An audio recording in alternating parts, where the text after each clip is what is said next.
escuchando? ¿Me están leyendo la mente? ¿El psicoanálisis ni es ciencia? ¿Que estoy loco? ¿Que mi mamá qué? Bienvenidos a este podcast donde la culpa es de Freud. Y de tu mamá también. Hola, bienvenidos a una emisión más de La culpa es de Freud. Yo soy la maestra Chris Dex y es un gusto poder estar en una ocasión más en este día que nos gusta mucho, que son los jueves de cine, donde, como ya es costumbre, nos acompaña nuestro invitado especial, Emil. ¿Cómo estás? Hola, otra vez muchas gracias por la invitación aquí a tu programa, Chris. Gracias a ti por acompañarnos. Y bueno, recuerden que esta es una producción de Oriente Media. Los invito a que se suscriban al canal de YouTube, a que nos sigan en nuestras redes sociales. Y a mí me pueden encontrar en redes sociales como Chris Dex. ¿Cómo te podemos encontrar a ti, Emil? A mí me pueden encontrar en Facebook como EmilRM y en Instagram como Emil-50mm. Otra cosa muy importante que me gustaría compartirles y recordarles es que La culpa es de Freud también está lista para llevar. Lo pueden escuchar en Spotify y también lo pueden encontrar en iBooks. Ahí nos pueden seguir. En esta ocasión vamos a hablar de una película titulada Ya no estamos aquí. Ya no estoy aquí. Ya estoy yo desvariando aquí. Bueno, vamos a hablar de esta película que salió hace algún tiempo y que, por lo menos desde mi perspectiva, es controversial, no por el contenido, sino por la respuesta que ha tenido del público. Pero bueno, ya estaremos exponiendo un poco más adelante sobre esta película. ¿Cómo podríamos empezar a hablar de esta película, Emil? Sí, pues como dices tú, vamos a hablar de la película Ya no estoy aquí, que es una producción que se lanzó para Netflix. Bueno, quisimos aprovechar la coyuntura de que la película probablemente esté entre las nominadas a Mejor Película Extranjera en los premios Oscar de este año y posiblemente hasta la ganadora, ¿no? Puede ser la ganadora. Y es una película sobre un joven adolescente que pertenece a un grupo como a estas como tribus urbanas que de pronto se crearon en una época llamada Colombia con K, y que hace referencia a personas sobre todo los regiomontanos que escuchaban cumbias, y especialmente un subgénero de la cumbia que se llama cumbia rebajada, que surgió en Monterrey. Entonces este joven que escucha cumbias rebajadas, que es muy fanático de la cumbia, pues habita en una zona marginada de Monterrey, y en algún momento se ve orillado a migrar a los Estados Unidos debido a amenazas del narcotráfico, de grupos delictivos del narcotráfico. Y pues a grandes rasgos esa es la historia, ¿no? Para hacer una breve reseña para quienes no lo han visto y sobre todo no ir spoileando tantos datos, y para que la puedan ver, para prepararse para estos próximos premios Oscar, para ver si ojalá está nominada por ahí, ¿no? Sí, no sé qué tantas posibilidades tenga, no sé tú qué opines al respecto, ahorita nos irás platicando un poco, pero justamente pues empezamos con este resumen ejecutivo, ¿no? Que nos compartes para las personas que no la han visto. Las personas que ya vieron la película, nos gustaría mucho saber qué les pareció a ustedes, cuál fue su opinión. A mí en lo particular no es una película que me haya encantado, yo creo que hay varios puntos que a mí en una opinión muy personal, recuerden que pues es una opinión como muy personal, nos interesa por eso también escuchar sus comentarios, sus opiniones. Creo que hay ciertos aspectos que desde mi perspectiva se quedaron en un intento de ciertas cosas, ¿no? Como que le faltó profundidad en algunas otras y que el estereotipo que se genera en un momento pues no es muy de mi agrado. Sin embargo, por eso decía al inicio esta parte controversial, creo que hay personas que sí le hicieron como muchas alabanzas, ¿no? Incluso me parece que ganó muchos premios aquí en México. Sí, ganó varios premios Ariel. Parece que ganó un premio del Festival Internacional de Morelia, perdón, ya me estoy aquí trabando. Creo que el Festival de Cine de Cairo también ganó algunos premios ahí. Y pues sí, como dices tú, hay muchas personas, incluyendo directores reconocidos, que la han alabado, como Alfonso Cuarón, me parece, y Guillermo del Toro. Son dos de los nombres que la impulsaron mucho en su momento. y que justamente creo que sirvió mucho de publicidad para que llegara a muchos lugares, porque era una película con una temática pues poco popular, sobre todo digamos como para lo que ofrece Netflix, pero que gracias a estas opiniones es que encontró como mayor popularidad por una parte. Sin embargo, como bien dices también, y es algo que tal vez sí valdría la pena ir dejando en claro desde el principio para después abundar otros temas. También en lo personal no fue del todo de mi agrado, no fue así como yo esperaba o pensaba que decían las reseñas.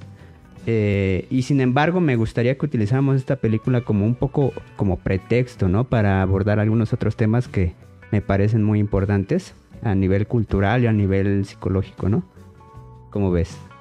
Sí, definitivamente. Por eso decía que creo que fue un intento, tal vez un buen intento de mostrar o plasmar algunos puntos con respecto a una situación que tiene que ver con la cuestión del país, con cuestiones sociales, con esta parte de los grupos que muestran, como esto llamado tribus urbanas, pero en una cuestión, insisto, como más particular, hay algunos otros aspectos que tal vez no fueron del todo un acierto.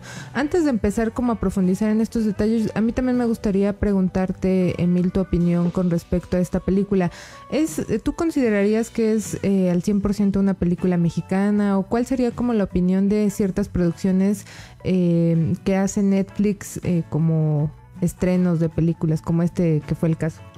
Ok, sí, pues ese es como un tema muy controversial porque, si no mal recuerdo, esta película fue realizada con un programa que se llama Eficine. No estoy seguro, creo que sale ahí en la pantalla de créditos iniciales. Generalmente así tiene que salir cuando utilizan algún fideicomiso o estímulo gubernamental mexicano. Sin embargo, pues sí, también obviamente se sabe que la mayoría del dinero lo puso Netflix, incluyendo una de las cosas más importantes, que es la distribución. Pues la puso Netflix, y en ese sentido creo que siempre hay que tener bien claro que una película va a llevar la línea de la productora que la está financiando. O sea, difícilmente la película va a ser 100% con un discurso así muy libre, ¿no? En ese sentido creo que las únicas películas que de pronto logran tener ese tipo de discursos son las muy independientes, y aún así entre las películas independientes hay productoras que al final también fijan como un estándar de calidad y una línea discursiva, incluso hasta una línea política respecto a sus películas, ¿no? En ese sentido, pues sí, pues es controversial esto de cine mexicano, porque si bien sí obviamente nos retrata unas escenas mexicanas de la cultura mexicana, pues, y el director es pues mexicano, también seguramente pues habrá muchos extranjeros involucrados en la producción. Entonces pues sí, es como ambiguo el decir cine mexicano. Creo que pocas películas, si no es que creo que ninguna película mexicana es realmente 100% mexicana, ¿no? Sí, bueno, también de alguna manera lo planteo, lo pregunto, porque yo no he tenido la oportunidad de estar en Monterrey. Sin embargo, me parece que incluso en la entrega de los premios, justamente, no recuerdo quién del crew de esta película mencionaba que uno de los obstáculos o una de las situaciones que fueron un tanto complejas también para la realización de la película tiene que ver con que este grupo, estos fanáticos de la cumbia rebajada, tal vez ya no era algo tan vigente en este momento en Monterrey, y que justamente tuvieron que recrear, por decirlo de alguna manera, pues como todo el entorno, desde las cuestiones del vestuario, pues la forma de conducirse, como estos eventos, por decirlo así, en los que se reúnen y hacen estos bailes y todo eso, ¿no?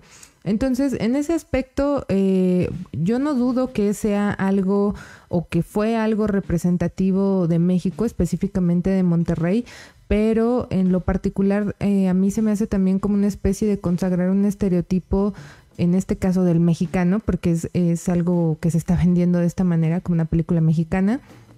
o que tiene la historia, se desarrolla en México, y que muy probablemente las personas del extranjero que no conocen México o que tienen una idea como muy parcial, tal vez pudieran llegar a quedarse con esa impresión, ¿no? De que la mayoría de los mexicanos son personas que les gusta andar bailando por todos lados y que tienen problemas o situaciones y lo resuelven aparentemente con bailar, ¿no? Es decir, bailan y ya son felices con eso, ¿no? Siento que eso pues puede generar, como decía, como un estereotipo que no necesariamente es vigente ni en Monterrey ni en todo México, ¿no? Sí, pues mira, justamente me das pie como a un par de temas. El primero pues es tal vez poner un poco de contexto sobre la película, ¿no? La película, como dices tú, no retrata una actualidad, sino más bien se remonta como a esta época de la llamada guerra contra el narco, que es como por ahí del año 2006 que se inicia esta, digamos, casi guerra civil en México, que es un combate que hace o que le declara en ese momento Felipe Calderón al narcotráfico, ¿no? Y que genera muchos confrontamientos y muchas problemáticas sociales en torno a eso. Entonces, y por otro lado, pues sí, como dices tú, esta cultura de los Colombia, o que yo más bien los conocía como cholombianos, no sé si sea como un modo despectivo de referirse a esa cultura, pero espero no sea así, yo así los conocía. Y que justo me lleva a hablar de dos cosas importantes. La primera es cómo México es muchos Méxicos al mismo tiempo, ¿no? Es decir, no es lo mismo el México del sur, el México en el centro, el México del norte.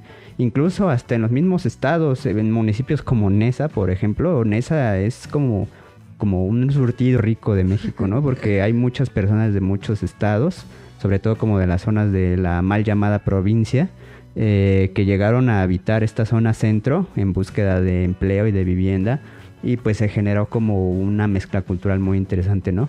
Y a lo que quiero llegar es que esto pues sí puede ser de pronto muy interesante, pero también a la vez lamentable que, por ejemplo, la cultura de los Colombia o los cholombianos, yo no lo sabía, pero se originó como por ahí del año 2000, pues, ¿no?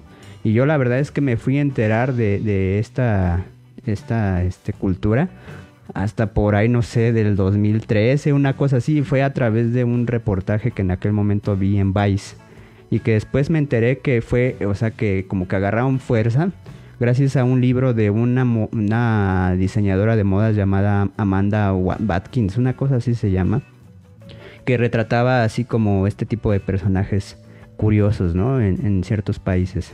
Ajá. Y que justamente este libro tuvo una exposición en la Ciudad de México, y es así como agarra como importancia, pero fuera de eso yo nunca me hubiera enterado que existía esa cultura.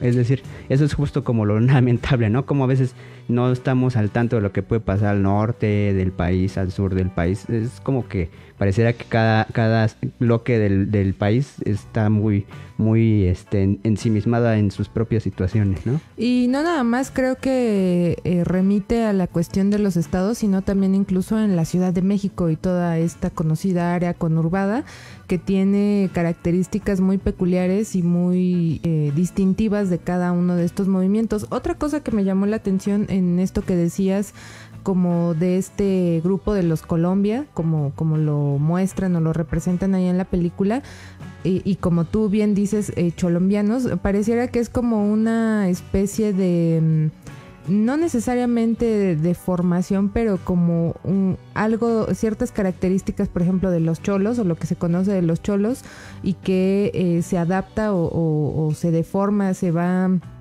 complementando con otras cuestiones, que en este caso específicamente la cumbia rebajada, ¿no? Y eso lo menciono porque me hace pensar mucho sobre los diferentes grupos o tribus urbanas, por decirlo, que tienen características que retoman tal vez de otros movimientos culturales y que van adaptando o distorsionando de alguna manera al tiempo, a la época y a las condiciones que están viviendo específicamente, ¿no? Como incluso creo que los cholos también tiene que ver como con una variación o una deformación de lo que eran los pachucos anteriormente, si no me equivoco. Sí, pues es que justamente como dices, esta zona fronteriza del país es muy peculiar, especialmente Monterrey, que justo como en esa época, no sé, de los 90s, 2000s, fue mucho como el puente que incorporó ciertas cosas de la cultura norteamericana a México, pues, ¿no? Por ejemplo, recordaremos que en los 90s surge algo llamado la avanzada regia, y que esta avanzada regia eran un grupo, ahora sí que un grupo de bandas de diversos géneros musicales, ¿no? Por ejemplo, de ahí viene que el hip hop llega a México de una manera más seria a través de Control Machete, por ejemplo, ¿no? O el new metal, o algunas bandas de metal llegan, o el género del metal llega a México a través de bandas como Resorte, como Suburdoc, ¿no? Entonces, eso es debido a su posición geográfica muy especial, pero también como a su situación económica, pues es un estado industrializado, donde como que existen estas posibilidades de que la gente, digamos, tenga la oportunidad de pasar a Estados Unidos, ya sea por migración o, como vemos en la película, por simple viaje. Bueno, no nuestro personaje principal, sino en un momento se muestra un grupo de señoras especialmente que van a McAllen a hacer compras, y es algo muy, muy común en Monterrey, el turismo como de compras, ¿no? Y entonces es a través de este intercambio de estos viajes que llegan muchas cosas de la cultura americana a México. Pero pues como muchas veces en México, nosotros pues como que lo tropicalizamos en cierto modo, ¿no? Entonces justamente pasa lo mismo con este grupo de los Colombia o los cholombianos, como dices tú, pues tienen un poco de los cholos, y que hace referencia pues como a estos migrantes, especialmente mexicanos, que llegan a Estados Unidos, a zonas como California, por ejemplo, y empiezan a como arraigarse a la cultura del hip hop y la música urbana, pues, ¿no? Pero que justamente como tienen esta mezcla rara entre, pues, no ser estadounidenses, porque tienen como unas raíces muy latinas, pues entonces le van dando como un giro muy especial, ¿no? Y que eso me lleva a otro tema que también quería abarcar. La película, de pronto como que siento que va por muchos géneros.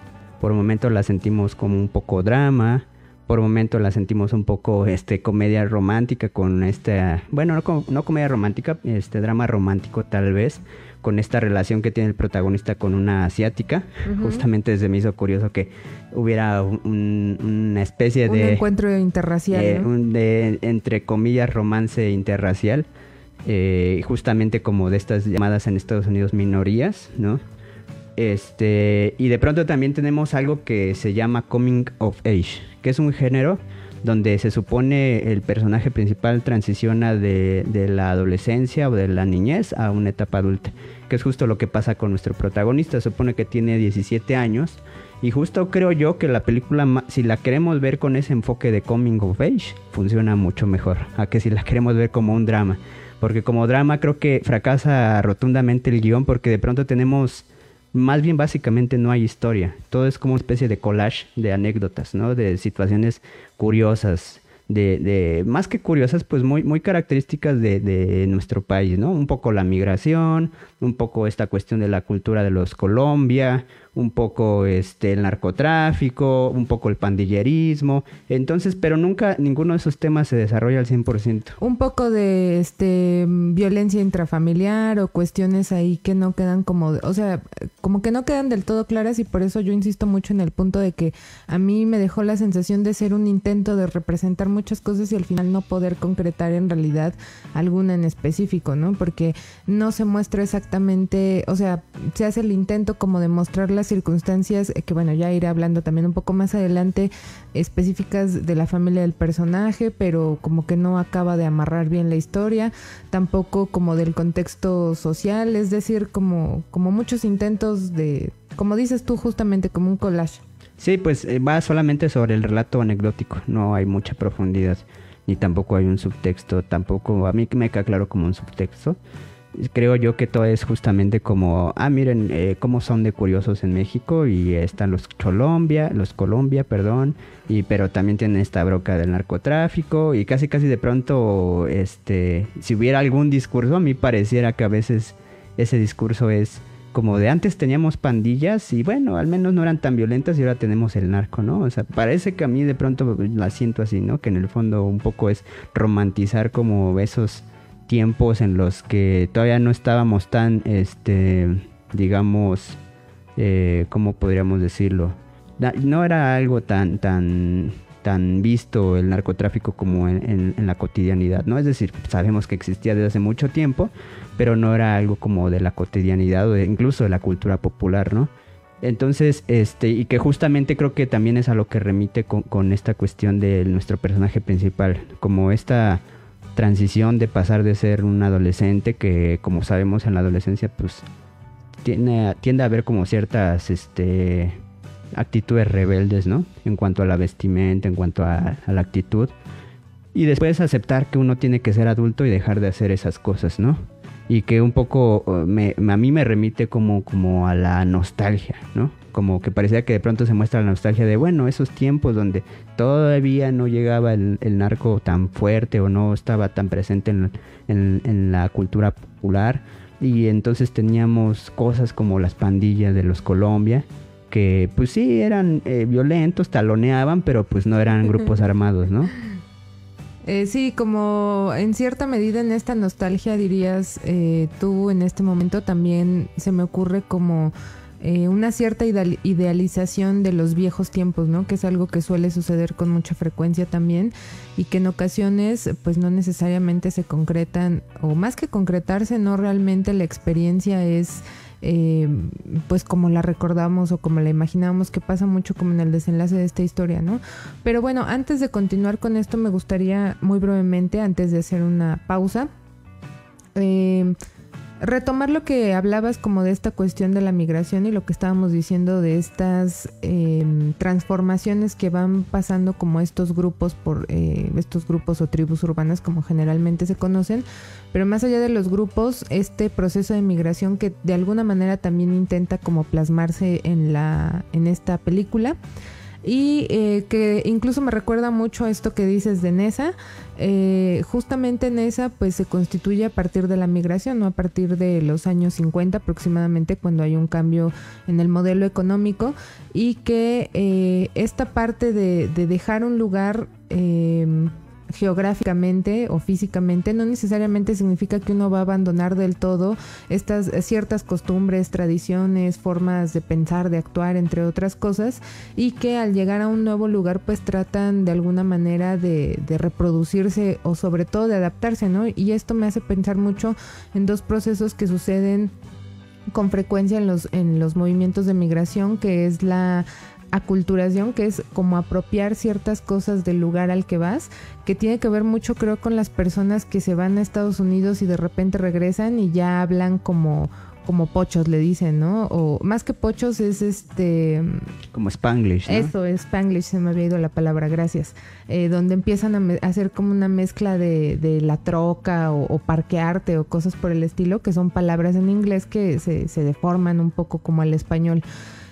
Ahí veríamos como ese proceso de aculturación, pero también la deculturación, que es como una especie de pérdida de todas esas tradiciones, de todas esas creencias o formas de comportarse o de ver la vida que generaron el estar viviendo en un determinado lugar, y que en muchas ocasiones eso puede llegar a generar esta nostalgia, y sobre todo más que la nostalgia, cuando no se puede asimilar de alguna manera este cambio o ese choque cultural que puede generar el estar en otro país, en otro lugar donde ni siquiera puedes comunicarte con facilidad, pues puede haber como otras consecuencias, ¿no? Como de alguna manera intenta mostrarse justamente en este personaje, o como muy probablemente le pasa a muchas personas que hacen un intento de irse a otro lugar, que sobre todo aquí en México creo que es muy común, pero también en Sudamérica, de irse a Estados Unidos como tratando de buscar otras oportunidades de vida, y al final no necesariamente es lo que esperan, les cuesta como mucho trabajo y terminan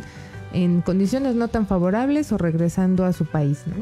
Sí, dices aquí unas cosas muy importantes. La primera es que justamente la cumbia en especial, ¿no? Y la cumbia rebajada, ya como un fenómeno más particular del norte del país. Justamente la cumbia es como un sincretismo cultural de música afrocaribeña, con un poco de música española, Después se dice que hay como una cuestión ahí muy, muy curiosa, como cómo llega la cumbia especialmente a Monterrey. Hay como leyenda, un mito urbano de que se supone que un día llegó una familia colombiana a Monterrey y esta familia colombiana estaba buscando como asilo.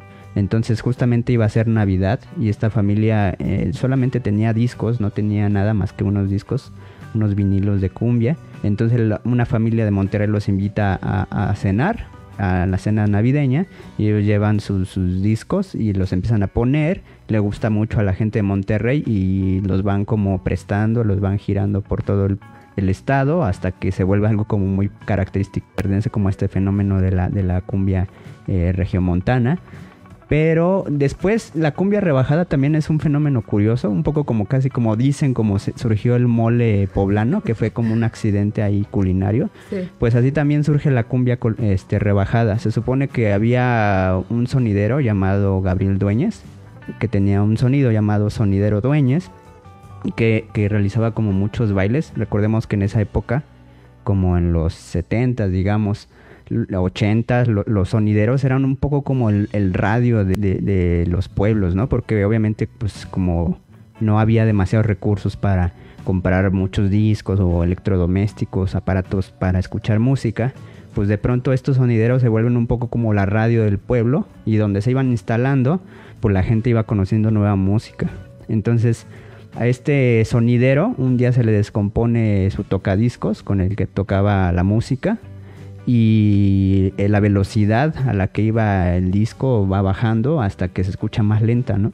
Y a la gente le empieza a gustar, y le empieza a gustar justamente porque a través de esa baja velocidad es que van comprendiendo mejor las letras, porque tienen esa peculiaridad las cumbias, que a veces van tan rápido y con un lenguaje, o más bien como con un caló tan específico, que de pronto son poco entendibles, ¿no? Sí, hay que estarlas descifrando prácticamente.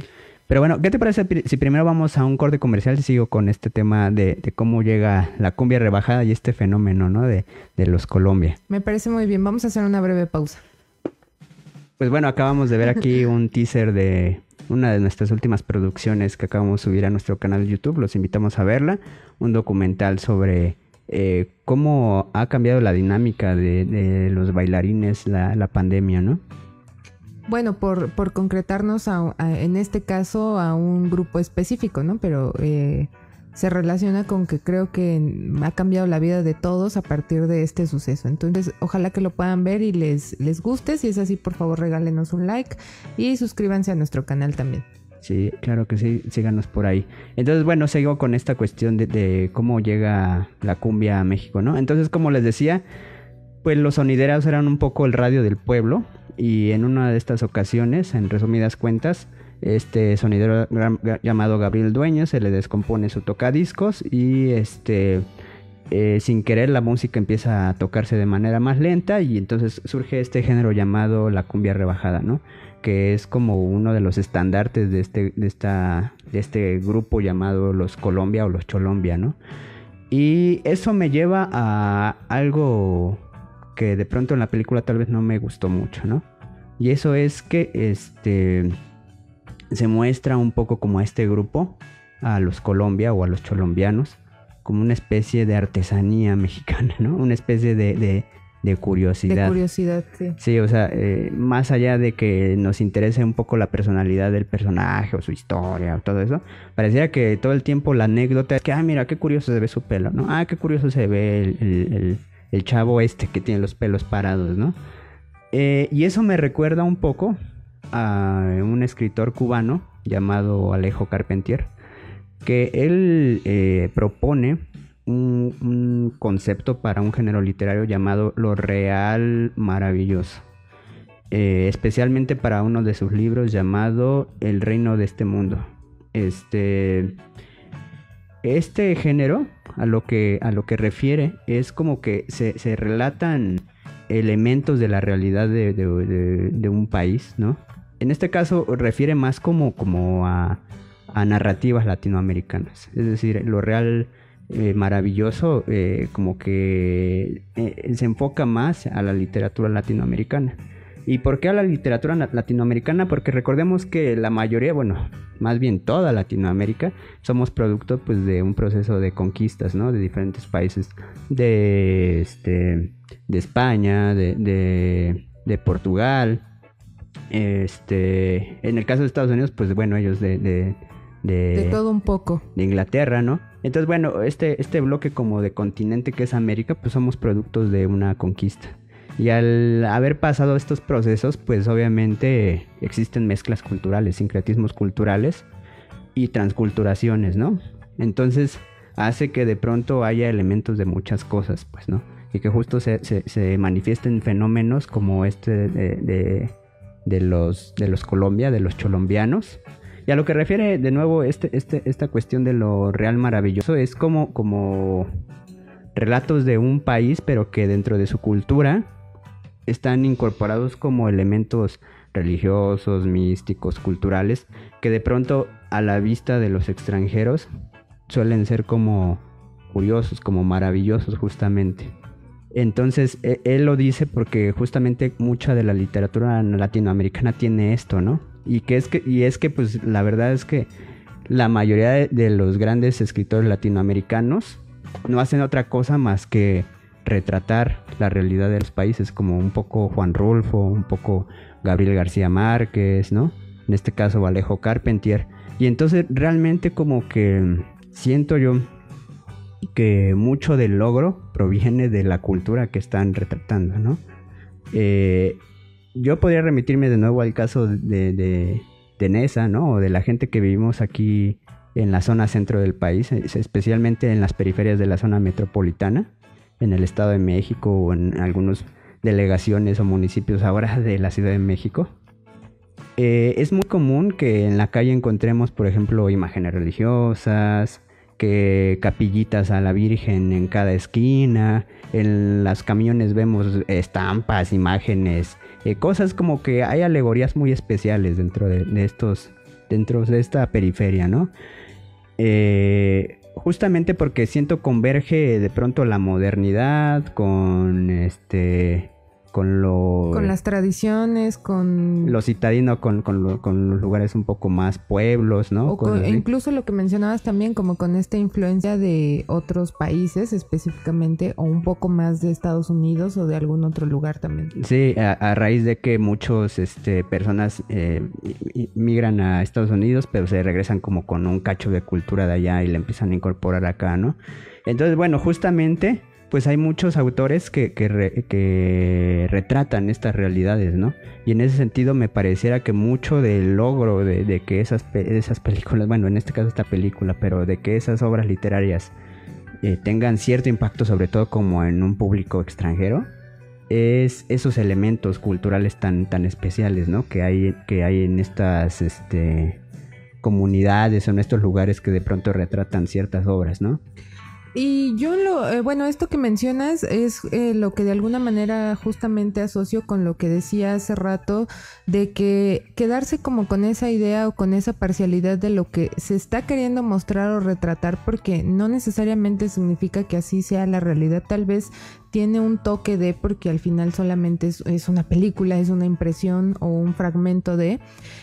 puede llegar a caer en un estereotipo, ¿no? Donde, pues los mexicanos son los que tienen el cabello chistoso, se ven, como dice la frase, se ven como chistositos ahí y bailan, ¿no? Les gusta mucho bailar, la cumbia rebajada, y eso son, que es lo que a mí en lo particular me remite a un estereotipo que, a pesar de que ya ha pasado un cierto tiempo, tal vez todavía se tenga en ciertos lugares sobre los mexicanos, ¿no? Que el mexicano es el que trae su sombrero enorme y está con su zarape ahí sentado durmiendo o algo por el estilo, ¿no? Entonces yo en lo particular pues no me siento identificada con una representación de que eso es México o esos son los mexicanos. E incluso ya que mencionas tú esto como de lo real maravilloso, sí.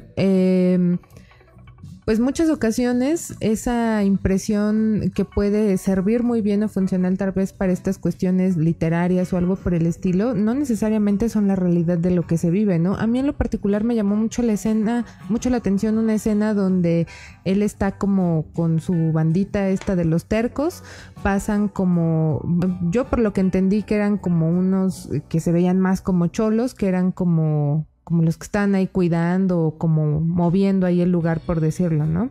Y que se acerca a nuestro protagonista Ulises y que le dice prácticamente, no, pues qué bueno que los cuides o que tengas a tu grupo, algo así. A mí en realidad no me quedó como muy claro cuál fue el objetivo o el punto de esta escena en particular, y que muchas veces si lo contrastamos con algo o como con estas pandillas o bueno, más que pandillas, como personas o grupos que pueden estar en un contexto un tanto más real, pues no necesariamente es algo que se vive de esta manera.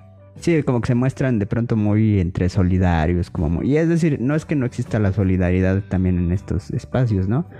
Pero siento yo que se muestra de una manera muy romántica, ¿no? Y justo eso me lleva también a otro tema. Me recuerda un poco lo que le pasó en su época a las películas de Ismael Rodríguez, la trilogía de Ismael Rodríguez, que era Nosotros los pobres, ustedes los ricos, Pepe el Toro, ¿no? Que de pronto muchas personas la criticaron en esa época porque mostraba a un México pues romantizado, ¿no? Del mexicano pobre que, como dices tú, canta y es feliz así y no importa que esté en la pobreza y todo eso. Y de pronto llega Luis Buñuel y le hace como una contestación con la película Los Olvidados, donde muestra como un México un poco más crudo, ¿no? O yo diría un poco mucho más crudo, ¿no? Y creo un poco le pasa a esta película que de pronto en forma, es decir, en todo lo visual, a mí sí me gustó mucho porque siento que sí está muy bien representada, pero como te digo, creo yo que hay el mérito pues es justamente como de los espacios y de las personas, porque por lo que entiendo utilizaron muchos no actores, que eso es algo que se utilizaba mucho en un género cinematográfico llamado neorrealismo italiano. Utilizar no actores justamente como para que se tenga un acercamiento más a una realidad de un grupo, ¿no? En este caso los actores, muchos son no, más bien los intérpretes, muchos son no actores. Y eso creo que me parece lo más destacable, porque la actuación de nuestro protagonista pues sí me parece buena para ser un no actor. Pero por otro lado, por lo que yo entendí en todo el proceso de preproducción, fueron muy nutridos por este no actor, ya que él les dijo como que, bueno, nosotros hacemos esto, es decir, fueron nutriendo el diseño de producción. Y al final también los espacios del barrio, pues ahí están, ¿no? Y no necesitan mucho que vestirles, no necesitas ponerles, quitarles, ahí está todo puesto. Entonces creo yo que al final el mérito es más como de eso, ¿no? De esa propia cultura que se está representando y de esos espacios que se muestran, que en este caso es como estas zonas marginadas de Monterrey, que me recuerda un poco como a las favelas, o un poco como aquí en el Estado de México a zonas como Chimalhuacán, como Iztapalapa, como Nezahualcóyotl. Pero pues que realmente creo que yo creo que no le hicieron mucho. O sea, yo siento que ya todo estaba ahí muy puesto, solamente fue como buscar un poco el cuadro. Y en ese sentido, en forma, está bien todo representado, pero como dices tú, en fondo, incluso en construcción psicológica de personajes, siento yo que no encaja mucho con lo que de pronto las personas que tenemos más acercamiento como a estos lugares, sabemos cómo es la gente, ¿no? Sí, yo creo que, como decía, hubo un intento de representar, por ejemplo, esto que mencionabas del género que muy probablemente pudiera adecuarse más a esta película. Se nos muestra un personaje que vive, por lo que nos dejan ver de alguna manera, en una situación familiar no tan favorable, ¿no? Y no me refiero únicamente a la cuestión económica, sino a la dinámica, ¿no? En realidad es alguien que, por lo que percibimos en la película, pues todo el tiempo está fuera de su casa. Hay como en ningún momento vemos, por ejemplo, al papá, que eso es algo pues muy común, no solamente en México, yo creo que en muchos lugares y en muchas personas puede llegar a haber como una ausencia o ciertas dificultades familiares. Y también lo que intenta mostrarse de alguna forma es que, o por lo que yo entendí por lo menos, que había muerto su hermano, ¿no? Muy probablemente como por estos enfrentamientos o algo así se da a entender. No queda como del todo claro en ningún momento, ni muestra el personaje en realidad si eso fue algo determinante o no, como que simplemente se dan como ciertas pinceladas, ¿no?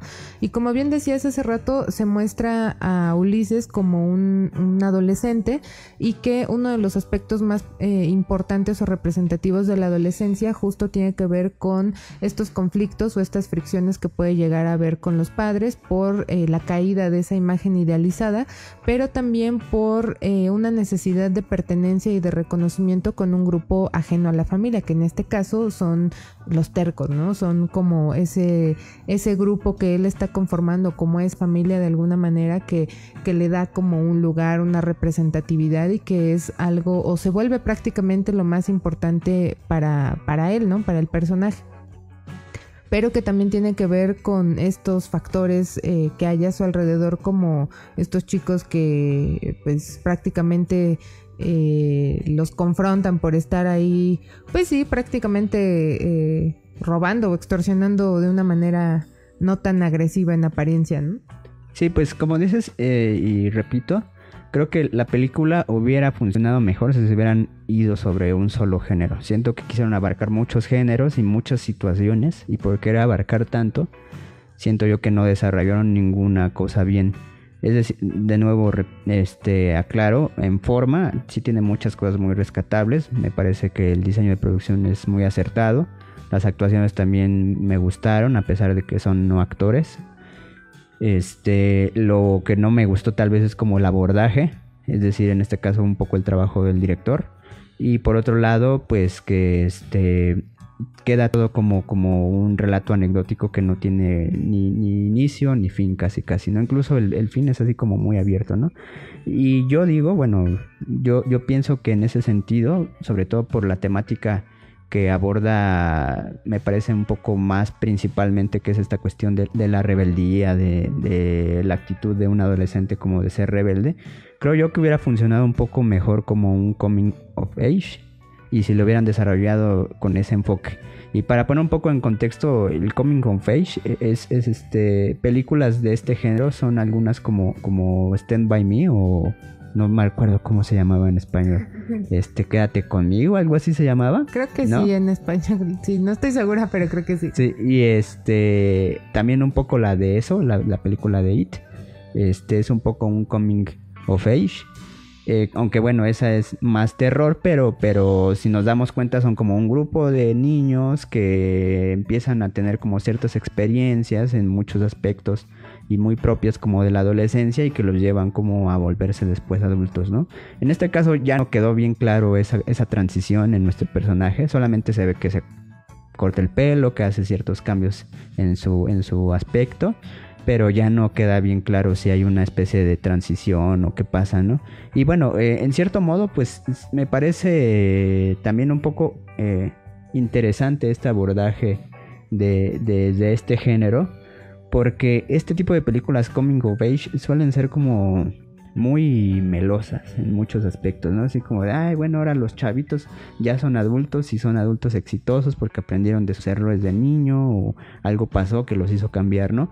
En este caso, pues, metida en este contexto como de México, de ser un país pues con ciertas problemáticas sociales y económicas, me hubiera parecido muy interesante que hubieran desarrollado un poco más cómo hubiera sido esa transición de una persona que vive en estas situaciones como de marginación, y cómo hubiera sido su transición a ser adulto, ¿no? Pero bueno, es algo que se quedó ahí a medias. Sí, justamente es prácticamente donde concluye, ¿no? Porque digo, después de estar en esta etapa adolescente y la rebelión y lo que eso propicia de alguna manera, se va a hacer este viaje que no nada más el choque cultural genera conflictos en él, sino también justamente lo que mencionas, como darse cuenta pues de que hay ciertas responsabilidades que hay que asumir para existir, ¿no? Para sobrevivir, desde dónde va uno a quedarse, entre otras cosas, que es algo que a veces también se presenta mucho en la adolescencia, ¿no? Hay un conflicto como muy intenso con los padres, pero hay otras cosas que de alguna manera no se valoran también, y que esta transición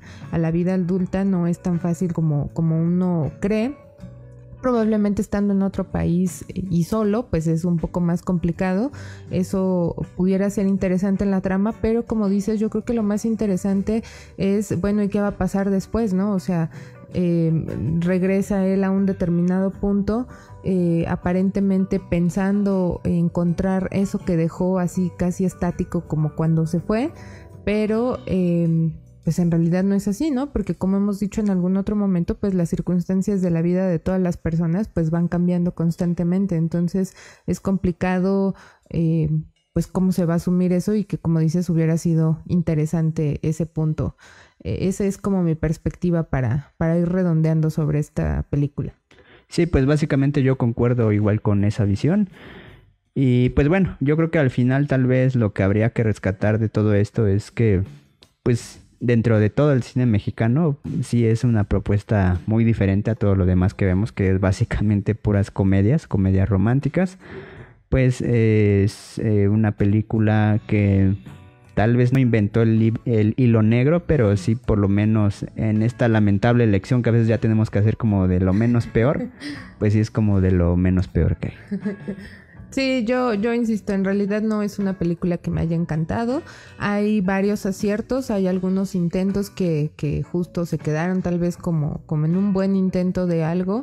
Digo, sabemos también que hacer una película no es tan fácil, hay otras implicaciones evidentemente, pero pues hay algunas otras películas mexicanas muy buenas desde nuestra opinión que platicamos antes de este episodio, por ejemplo la de Amores Perros decíamos, entre otras que pues bueno, no hay comparación porque son cuestiones diferentes pues, pero es lo más reciente digamos que se puede rescatar de estas propuestas mexicanas que hay últimamente. Sí, pues es de lo más rescatable y sobre todo y lo más importante, bueno, para mí tal vez ya a veces ya no lo veo tan importante, pues es esta cuestión de que ya ganó muchos premios por una parte y por otra parte ya está como una posible candidata a mejor película extranjera para los Oscar de este año.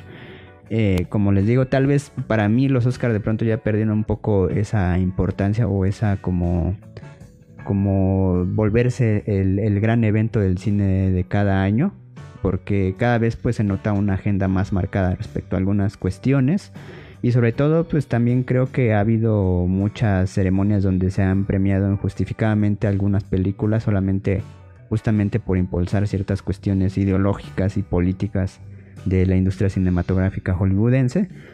Pero bueno, pues al final es reconocible que haya como siempre un mexicano ahí representando en los Oscar como desde hace 5 o 6 años más o menos.